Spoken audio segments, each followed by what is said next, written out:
Hello, and it's time for the Raw review here on Wrestling with Regret. Well, the big difference from week to week on Raw this time around is that Raw has people. Apparently, WWE is following AEW's lead on this and has allowed a smattering of NXT Performance Center trainees to be in the audience to help add some spice and some noise and everything to the show. And right away, it makes a huge difference. I don't know why they waited so long to incorporate this. Maybe out of stubbornness, because AEW did it and they didn't want to be seen as copycats. But they did it, and I think it's to their benefit. I don't think there's any shame in anyone copying anything to try and improve the empty venue COVID mania experience that we're living in right now. Because, God, as AEW showed us in the last several weeks, just having like a couple dozen people just really adds so much more to the show. It just gives it that energy and that spark that has kind of been lacking in a lot of the WWE shows right now. And so I'm totally for it. I do think it's funny, though, they have the plexiglass surrounding everything and separating the crowd from the wrestlers. That feels like a preventative measure that's a bit on the excessive side. I also think it's very distracting visually. My eyes are constantly going to the reflections in the glass that we're seeing on the entranceway and from opposite where the camera's at and when they're doing the roaming cams. It was super distracting. And it also, you don't see any of the faces when they're in the crowd, which maybe it's done to distort the fact there aren't that many people in there, and they'll cut to some close-ups eventually. But man, that was just a huge distraction for me. And not being able to see their faces like as the wrestling is going on, I thought was kind of, it takes away, like, what's the point? Because you kind of want to see not just, you don't want to hear it, you also want to see the excitement in their faces as well. And it's lit in such a way, you can definitely see them. Also, interesting point, no chairs. They were forced to stand the entire time, which I think is a little unfair. But yeah, I think them just going that route of incorporating wrestlers or just people in there is a huge improvement on the overall just kind of like enjoyment of the show. I hope they keep going with it, but just lose the plexiglass. The show begins with the KO show. Kevin Owens welcoming the live audience for the week, and he brings out the Raw Women's Champion Asuka to talk about the what happened last week when Nia Jax crashed the championship celebration and then later on beat up Kairi backstage. Out comes Charlotte before anything really happens, and then Charlotte says that she should have been handed the Women's Championship and that Asuka's never beaten Charlotte. And then out comes Natalya to issue an apology for what happened last week when she trashed the KO show set after her match to Shayna Baszler and everything ended the way it did. And so then Charlotte calls her irrelevant. Then Nia Jax comes out and says, everyone knows I'm going to be the next women's champion, and she's going to steamroll Asuka like she did with Kairi Sane. Kevin gets out of the ring, but then tells Asuka, please do not hit Nia in the face. Of course, Asuka gets Nia in the face. They all have a bit of a scrap. It dissipates though, and Asuka's standing in the ring and Nia's been chased off. I thought the segment was kind of like it added a little bit of like build for and more setup for their triple threat match they're going to have later in the night.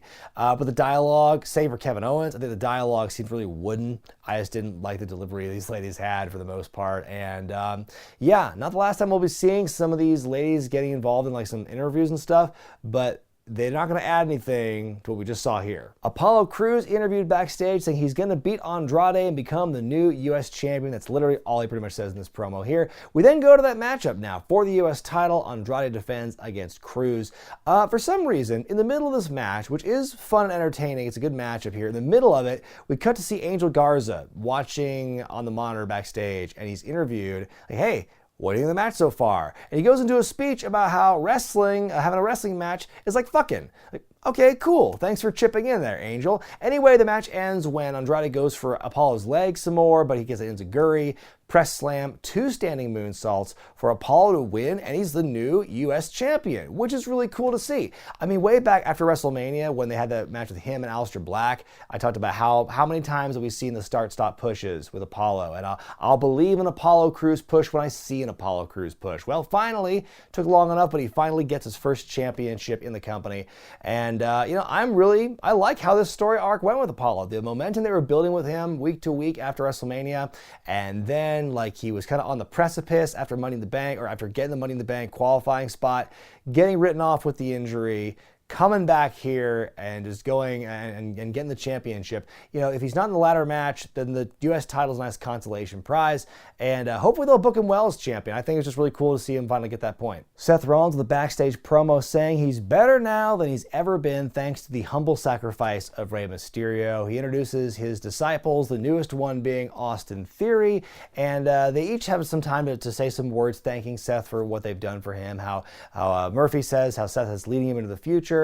and Austin with this great line saying, I thought I had friends, but they abandoned me, but Seth was able to pick me up, so thank you, Seth. And then Rollins with some parting words for Humberto Carrillo and Aleister Black, who will be facing the disciples later in the night. But yeah, this is a really good promo. I think that I've been really enjoying how Seth has been leaning into this Messiah gimmick, and we'll see more of him on the mic later in the night, but I think this promo was a really good way to start things off for their story arc for the evening. Well, Charlotte's backstage for another interview for some reason, and she's asked, what would it be like to be a double champion? And she says, you know, she just keeps raising the bar for all the women in the company. Then Asuka just kind of like shimmies into the shot and taunts Charlotte saying, red's not your color, and then she just walks off. And that was it.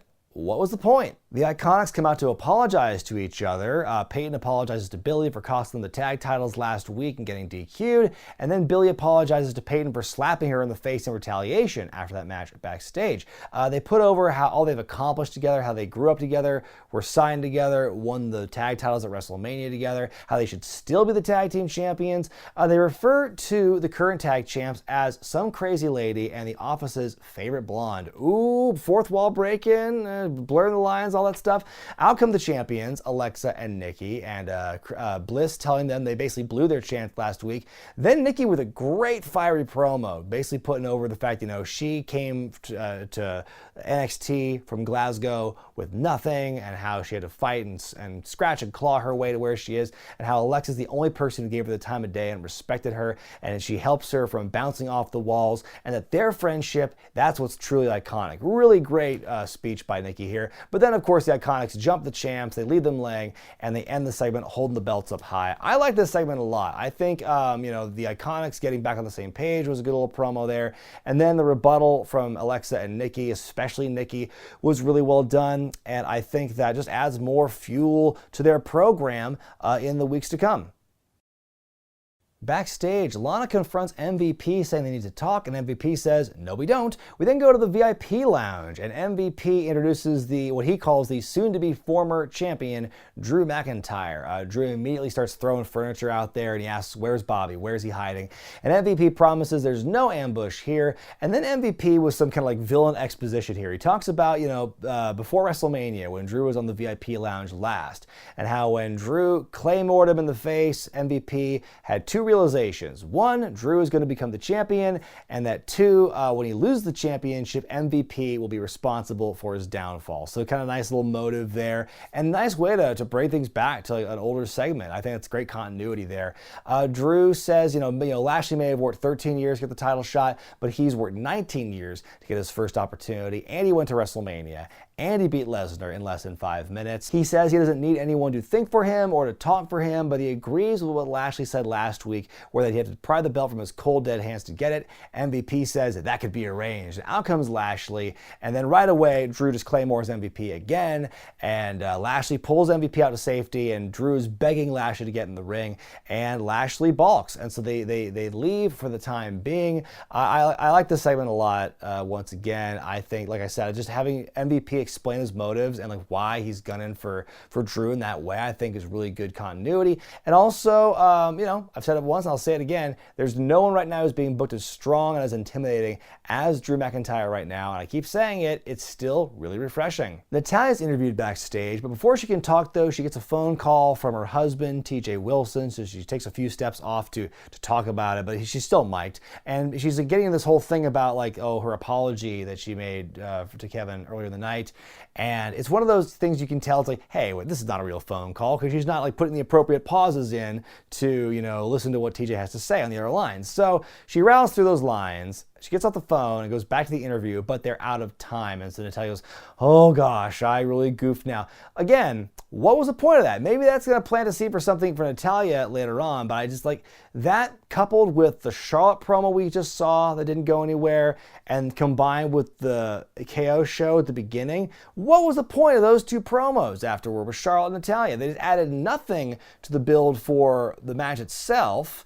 And again, maybe there's a storyline with Natalya that we don't see yet that's brewing right now. But I just thought, man, I thought there's a lot of redundancy with the build for this triple threat match. Kevin Owens taking on Angel Garza up next. Before the match, though, Garza jumps Kevin. He chop blocks him in the leg, but Kevin wants the match to keep going on. Once it actually begins, the story here is that Kevin's leg keeps giving out on him, and it costs him some opportunities, and Angel's able to capitalize on that. It finally ends when Kevin goes with the pop-up powerbomb. The knee gives out. That allows Angel to hit the wing clipper to win in kind of an upset there. And so that's how it ends. Zelina's crew getting a bit of a momentum boost after losing the U.S. title to Andrade earlier in the night, or from Andrade to Apollo earlier in the night. I wonder where this is going to go. Like I was thinking when I was thinking about writing these notes and everything, I realized, maybe we're going to get some kind of promo offs with like Kevin and Zelina. That would be really interesting because I think they both have the great gift of gab, and I think them kind of like doing some repartee, that might make for some good television. In the continuing saga, the Street Profits and the Viking Raiders in their friendly competition, we go to the game of golf. They are at a golf course, but eventually they are both kicked out for being too disorderly. So then we see the two teams continue their game at a mini golf course, and then more wacky hijinks ensue. There's another woman who lets them off the hook because Ivar is cute, but Eric is not. I guess it's the new running joke. And then the Profits win because, again, the Profits don't. The Vikings apparently don't understand how golf is scored. They don't understand the rules of the game, and they're just totally like botching every which way and everything. And so then suddenly Ivar begins to just pull things out of the hole on the green. We're like, oh, here's a wallet. Here is a solo cup. Here is a turkey leg. Why? Just because random is automatically funny, even if there's no real setup for that. And so anyway, then also Ivar is about to get into it with the alligator that's wandering around the green. And that's the end of the segment. I feel like they take these concepts and then like they go one way with it, and then there's a twist at the end. Like, oh, basketball. The twist is the Vikings are actually really good at basketball. We're taking it easy on the Street Profits. Last week, the axe throwing. The twist was, oh, here come the cops, but one of the cops hits on Ivar. And so then this week the twist is pulling stuff out of the hole and you're getting a solo cup and all this stuff is in there. It's one of like the magical golf holes where you can just pull larger objects out.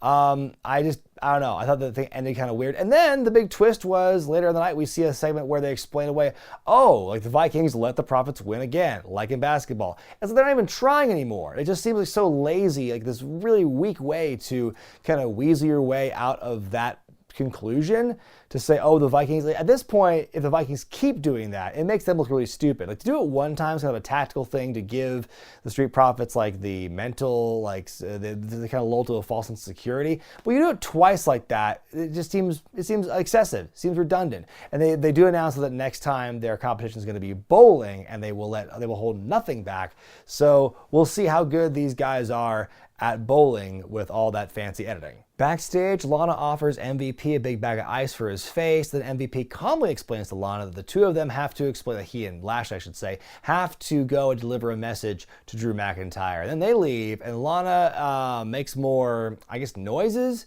is what you could call them. I mean, they sounded like screams definitely, but I don't know what they're actually supposed to be. We then go to our next matchup here as Austin Theory and Murphy take on Humberto Carrillo and Aleister Black, who are fighting for the honor of Rey Mysterio here. It's a pretty short and sweet match, but a lot of actions thrown in there. There's boom, boom, boom, constant things happening here. It ends when Theory hits the ATL on Humberto to win for the Messiah Maniacs. Then afterward, the baddies, they grab Humberto and they prop him up against the steel steps, and they threaten to gouge his eye out like they did with Rey Mysterio. And Aleister's got a chair, but Seth warns him if he takes another step, he'll gouge his eye out and whatnot.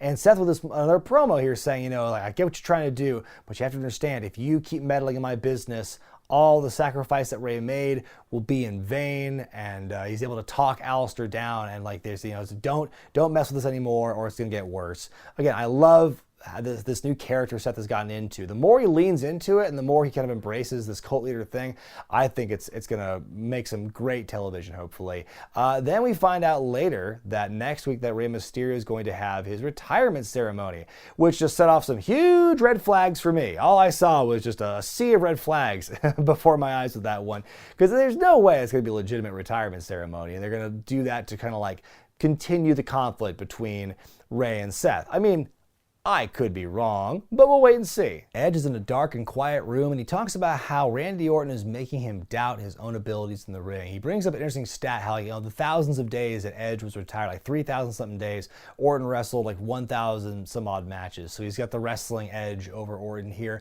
Edge puts over all he accomplished in his career before retirement, all the people he worked, and all he could do in the ring as someone to help the younger generation. Even brings up Owen Hart and Davey Boy Smith as the wrestlers he wrestles. That's kind of cool he would mention those names there. But he doesn't know if he can do it now. Everything he accomplished was in the past tense. But he says that at Backlash, he's going to try and dig down deep. It's all that a man can do. I really like this promo here. A triple threat match for the #1 contendership for the Raw Women's title as Charlotte, Natalya, and Nia Jax all face off. Asuka is on commentary for this one. Before the commercial break, Nia Jax gets double powerbomb through the announce table, which is a pretty good visual there. And seeing Asuka's like reaction to that happening just feet away from her was also really fun. But then after the break, we see Asuka like actually pick up Nia and like put her back in the ring. Asuka's motives in this match really confused me, because she was kind of like just wanting everybody to win. She was cheering on everybody depending on who was getting the heat. And the one word she said more than anything in this segment was Natty, Natty. Natty, Natty, Natty, Natty. It just got really annoying how she was kind of like calling it to Natalya all this time. We had some submissions broken up. Natalya with the Tower of Doom on the other two ladies at one point. Charlotte goes for the figure eight, but Nia basically hits her with a leg drop, hits a Samoan drop onto Natalya to win the match, and she's the new #1 contender, which felt pretty predictable given how they were building the conflict with Nia and Asuka the last week or so. So yeah, and the match itself, not great, felt a little rough at times, and Asuka's role in the match also just confused me more than anything. So what could have been a good match didn't really live up to, I just didn't think it didn't turn out that well. We get a recap of R-Truth's Twitter promo from the weekend where he wants to take out Rob Gronkowski and get his 24/7 title back. Then we get a rebuttal promo from Gronk himself with the championship and whatnot. He opens the promo by going, "R-Truth, more like our lies." Oh shit, son.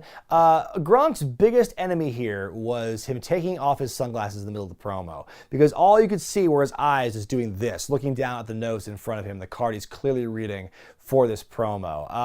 But besides that, though, I think it was a good promo from Gronk. I think he's a good orator, and I think he spoke really well, but just the eyes were super distracting. So when he put the sunglasses back on at the end, that was good. But then he said, he has eyes in the back of his head, so he's ready for R-Truth and everything. So yeah, it seems they are moving on with this. Ric Flair is on Cameo now. He talks about how he took part in some of the greatest wrestling matches ever. So who is his pick in the Edge-Orton match and what could be the greatest wrestling match ever? He thinks it's going to be his Evolution stablemate Randy Orton. Woo. Thanks for coming, Rick. We get a promo from Liv Morgan, kind of a similar vein to what she had last week, where she talks about, oh gosh, I'm just trying to find myself and find out who I am. Talks about her biggest stumbling block through life has been her own self-worth, but she found what she was looking for in life when she discovered WWE and bought her first piece of wrestling gear. Life's full of questions, but she's living her best life. Okay, good to know. Then we go to our main event. And I skipped over a couple of segments to get to this point, because after the bit where the Vikings and the Street Profits decide they're going to do bowling next week, MVP and Lashley come in and they essentially challenge the Street Profits to a tag team match later on, because MVP is very miffed by their reaction toward them and everything. And then we get another backstage interview with MVP asking, why do you want to compete against the Street Profits? And he points at Lashley and goes, that's why. We're seeing a lot of bits with MVP and Lashley throughout this night, at least 5 throughout the night, not just in the ring, but also backstage stuff too. So we get this tag team match main event now. Ford early on has checked off the apron into the railing, driven into the post and whatnot. The Profits do make a comeback. Ford tackles Lashley outside, gets tagged back in, and then Lashley gets back in the ring as the illegal man and puts him in the full Nelson. He ignores the referee's count, so the match ends in a DQ. Oh, and by the way, when Drew found out earlier about this match happening, he goes, maybe I'm going to go show up and interfere later. And sure enough, after the match is over, he does show up, and he and Lashley have a big old brawl, and to the point where the other Performance Center guys have to go in there from the crowd and do a pull-apart brawl to end things as we fade to black. I thought it was a good way to get Lashley and MVP over more as a force together. Lashley getting the full Nelson over some more here on Montez, and just get more of that heat and that tension between Drew and Lashley. But man, I thought there's a lot of bits with MVP backstage and everything. I felt that, like,